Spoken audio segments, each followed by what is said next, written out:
Oke, bismillahirrahmanirrahim. Assalamualaikum warahmatullahi wabarakatuh. Ikhwan akhwat sekalian kelas 8, pada pagi hari ini kita akan bahas tentang iman kepada kitab-kitab Allah ya. Maka di sini temanya adalah meyakini kitab-kitab Allah dan mencintai Al-Qur'an. Ya, maka di sini tujuannya agar apa? Agar kita semua meyakini bahwa Allah itu memang menurunkan kitab-kitabnya kepada para rasul, ya. Kita meyakini keberadaannya dan kita sebagai umat muslim kita wajib mencintai Al-Qur'an sebagai pedoman hidup kita, ya. Oke, kita lanjut langsung hakikat keberadaan kitab Allah bagi umat manusia. Apa sih hakikatnya? Kenapa ada kitab? Ya, kenapa pedoman hidup kita tertuang dalam kitab-kitab Allah? Nah, di sini Allah berfirman dalam Quran surat Al-Maidah ayat 16. Dengan kitab itulah Allah menunjuki orang-orang yang mengikuti keridhoannya ke jalan keselamatan. Nah, ini fokus ke beberapa kalimat yang Ustazah Sina beri warna beda ya, biru dan merah. Dan dengan kitab itu pula Allah mengeluarkan orang-orang itu dari gelap gulita kepada cahaya yang terang benderang dengan seizinnya dan menunjuki mereka ke jalan yang lurus, ya. Jadi kalau mau kita garis bawahi, hakikat keberadaan kitab Allah bagi umat manusia itu ada 3 poin. Yang pertama adalah menuntun kita ke jalan keselamatan, ya. Allah akan menunjuki kita ke jalan keselamatan, maksudnya gitu. Terus dengan kitab itu pula Allah akan mengeluarkan orang-orang itu dari kondisi yang gelap gulita kepada cahaya yang terang benderang. Maksudnya apa?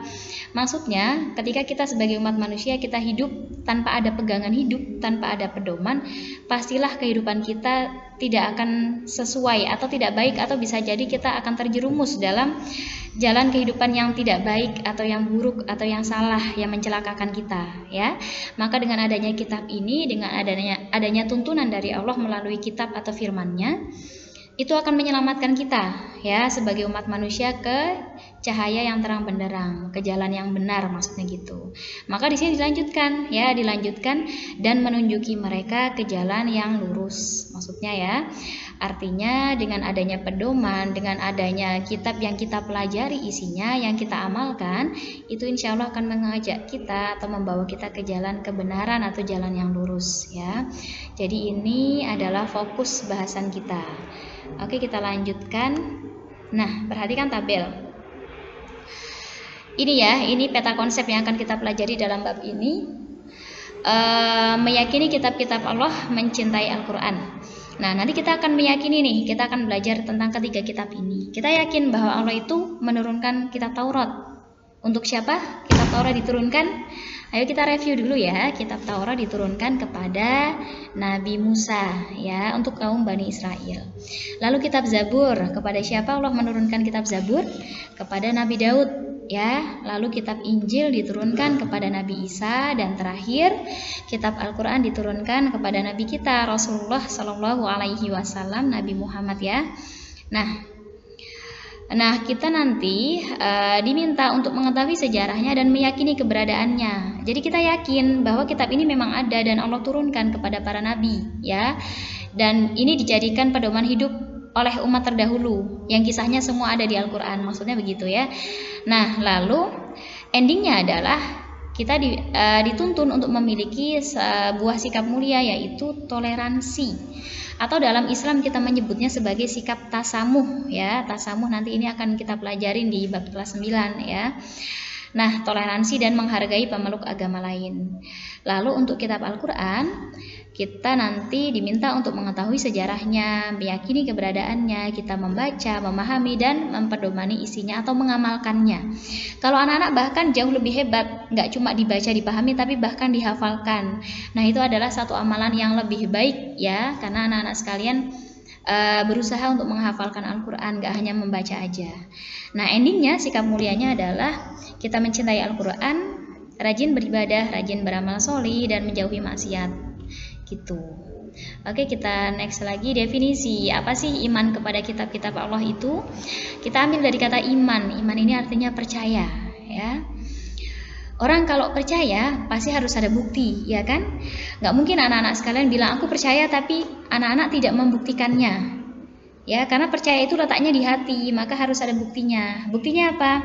Kita percaya adanya kitab, maka kita meyakini dalam hati Kita mengucapkannya secara lisan dan kita amalkan melalui perbuatan. Maksudnya gitu. Jadi anak-anak beriman bahwa anak-anak ini meyakini Al-Quran ini diturunkan kepada Nabi Muhammad dan menjadi pedoman kita sebagai umat Islam. Maka kita membacanya dan kita mengamalkan isinya, kita mempelajari, memahami, maksudnya begitu ya. Nah, iman kepada kitab Allah ini percaya dan yakin dengan sepenuh hati bahwa Allah menurunkan wahyu kepada para rasulnya berupa kitab-kitab untuk pedoman hidup umatnya. Ya, kita lanjut. Nah, ini sedikit gambaran. Detail gambarannya nanti ada di materi di PDF ya, PDF buku paket nanti tetap Ustazah Sina lampirkan di Google Classroom. Jadi yang di slide PPT ini gambaran umum aja, karena kalau terlalu banyak nanti khawatirnya videonya terlalu panjang jadi susah untuk diakses atau diupload gitu. Oke, gambaran umum kitab Taurat ini diturunkan kepada Nabi Musa, pedoman bagi Bani Israel ya. Dan isi pokoknya dikenal dengan 10 poin, yaitu yang berisi 3 perintah dan 7 larangan. Ada 3 perintah dan 7 larangan, nanti ada di slide berikutnya.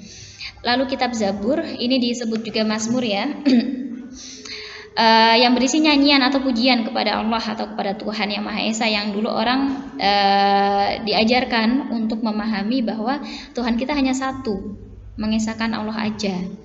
Ya, ini diturunkan kepada Nabi Daud ya untuk umatnya. Lalu yang ketiga ada kitab Injil, anak-anak pasti tahu banget, ini diturunkan kepada Nabi Isa, pedoman bagi Bani Israel, dan isinya adalah tentang pokok ajaran hidup ya. Ada untuk perintah untuk hidup secara zuhud, menjauhi kerusakan dan ketamakan dunia. Bahkan di Injil juga dijelaskan bahwa kelak akan ada nabi terakhir penutup ya, yaitu Nabi Muhammad. Insya Allah akan ada di slide berikutnya. Dan terakhir ada Al-Quran diturunkan kepada Nabi Muhammad dengan perantara malaikat Jibril ya, pedoman bagi seluruh umat manusia. Oke, lanjut. Nah, ini dalil naklinya. Dalam Quran surat Al-Mu'minun ayat 49 ini ya, tentang diturunkannya kitab Taurat kepada Nabi Musa. Dan sesungguhnya telah kami berikan kitab Taurat itu kepada Musa agar mereka mendapatkan petunjuk. Ya, lagi-lagi tentang petunjuk, bahwa kitab ini kata kuncinya adalah sebagai petunjuk atau pedoman hidup ya. Juga dituliskan dalam juga difirmankan Allah dalam Quran surat Al-Isra ayat 55. Dan Tuhanmu lebih mengetahui siapa yang ada di langit dan di bumi, dan sesungguhnya Allah lebihkan sebagian nabi-nabi itu atas sebagian yang lain, dan kami berikan Zabur kepada Daud ya. Kalau ini dalil tentang diturunkannya Al-Quran dalam Quran surat Ali Imran ayat 3.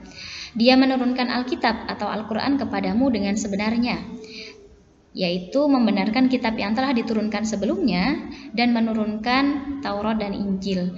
Ya, jadi Al-Quran ini untuk membenarkan kitab-kitab yang sudah diturunkan sebelumnya sebagai kitab penyempurna, kitab terakhir. Nabinya pun nabi penutup atau nabi terakhir. Ya. Oke, lanjut. Nah, ini 5 pokok ajaran Al-Quran. Insya Allah anak-anak sudah tahu karena anak-anak biasa membaca terjemahan ya, tahu isi Al-Quran. Yang pertama isinya tentang akidah atau keyakinan. Kurang lebih isinya adalah tentang mengesahkan Allah atau ajaran tauhid ya. Terus ada akhlak juga yang isinya adalah pembinaan budi pekerti dan menghindari perilaku tercela. Yang ketiga adalah tentang ibadah ya, tata cara ibadah seperti sholat, zakat, puasa gitu kan. Lalu yang keempat muamalah atau tata cara berhubungan, menjalin hubungan kepada sesama manusia. Yang terakhir adalah tarikh atau sejarah ya, kisah orang-orang atau umat terdahulu yang bisa diambil pelajaran bagi kita umat yang sekarang. Oke, kita lanjutkan.